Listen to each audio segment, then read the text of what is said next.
Hello YouTube and welcome to another weekly comic book review. This is my weekly review for the week of, I think I just said week like 8 times, sorry. The week of July, January, February, March, April, May, June, July. Sorry, I have a lot of trouble with June and July. July 12th, 2017. I picked up a fair amount of books this week. Not a whole lot of number ones. A couple of things that have been continuing, Weapon X, Generation X, Regression, that I was excited about, Edge of Venomverse 2.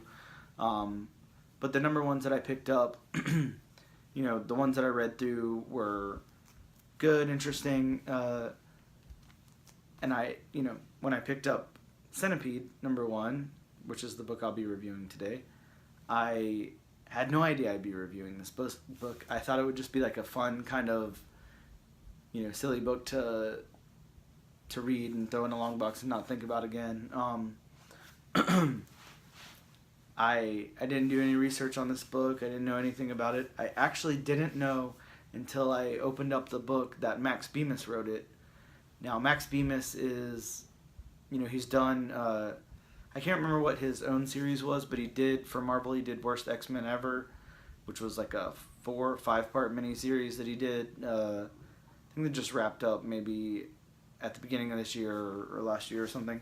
I liked that series a lot. I thought it was really fun. It was good. It had like a good amount of humor in it, and it was definitely interesting. His writing's not. He doesn't fit in with like the typical Marvel universe, but he fits more in like with the Squirrel Girl, Hellcat type,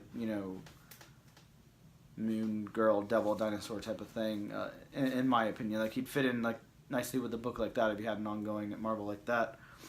But, he brings the same kind of thing here with Centipede. Centipede, and there was a lot of covers for this book. I think I looked at it and there was like 8 or something, maybe more, 9. I like this one, this classic Atari game looking, cover.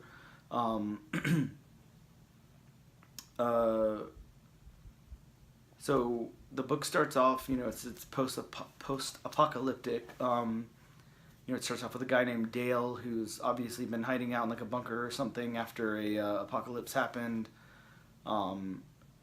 He assumes that everybody else is dead or knows. I don't know if he's assuming or if he knows for a fact that everyone else is dead.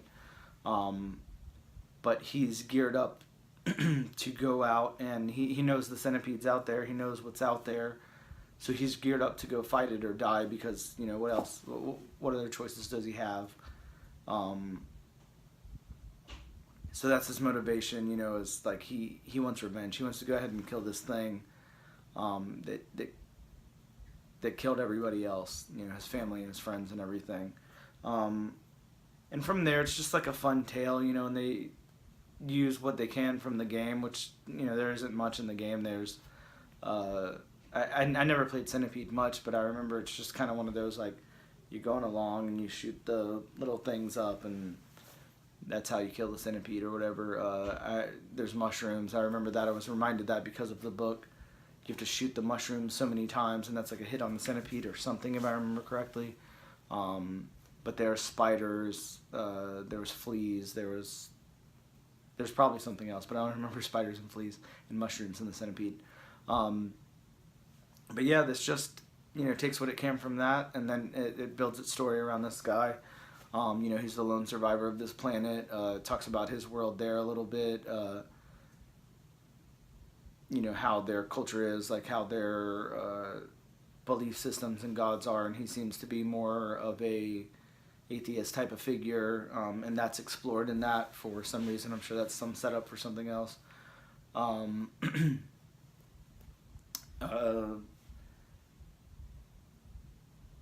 He tracks down, the centipede, and towards the end of the book, of course, finds it, and that's where, our story's going to begin. To fill in the gaps from that in the beginning, like, it's just his reason for telling this story or whatever is that he's found like a recorder, and he's treating it like, you know, it's his friend or somebody that he can talk to, and he's just like, I'm going to tell you my story, blah blah blah. This is what's happening. This is what's happened. This is my mission.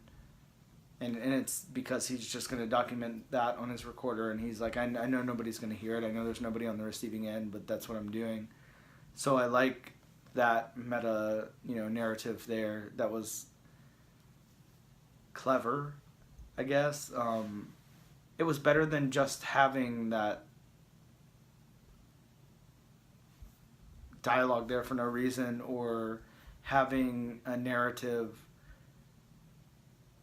you know, just written on the page. At least there was some explanation as to why this is being documented. So I thought that was kind of cool. Just some of the stuff that, and that's what I like about Max Bemis. Some of the stuff that he does, he explains more than he needs to, because you can tell he's a comic book reader. He reads comics and he thinks those things, you know, like you or I think, where it's like, well, why did you do it that way? You know, you're never going to get that question answered. But if you're somebody who is reading comics actively, and then you're like, let me explore why that would be that way. It's just kind of cool to know that the person writing the book is a comic book fan. And Max Bemis was also, or is also, a singer for a band called Say Anything, like a pop punk band. It's been around for a while. So he's a pretty good storyteller. Like he has a good way of expressing himself. You know, like in a different way than some of the other singers, you know, or people in bands that have gone on to write comics do.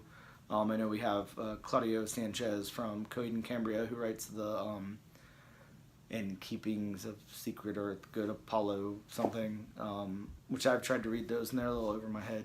Gerard Way with the Umbrella Academy. I haven't read those. They look interesting, but I haven't read any.